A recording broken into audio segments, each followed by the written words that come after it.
Ce matin, le président de la République a passé de longues heures à échanger avec les élus des départements de l'Outre-mer. Des échanges à bâtons rompus, sans concession. Le maire de Maïna, lui, vaquait à ses occupations.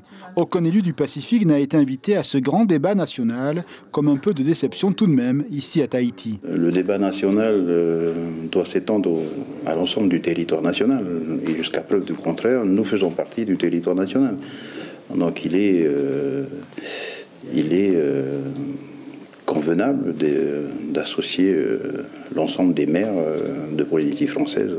Cette semaine, le haut-commissaire a réuni les Tavanas de Polynésie pour parler de leurs problématiques quotidiennes, un dialogue régulier. En fait, ce débat, né du mouvement des Gilets jaunes, est principalement traversé par des questions de type socio-économique, des compétences du pays. Il y a toujours une déception de finalement nous avoir peut-être pas associés à ce débat, mais enfin c'est sûr que l'État, la Polynésie, la Calédonie sont des territoires autonomes. C'est le gouvernement qui décide des politiques économiques et sociales, donc c'est pas forcément évident pour eux d'organiser le débat en même temps. Bref, cette crise des Gilets jaunes métropolitaine permet de souligner l'autonomie juridique des territoires du Pacifique. Car au-delà de l'économie, la loi de pays a aussi des dispositions pour la consultation des citoyens, un outil ressemblant au fameux RIC.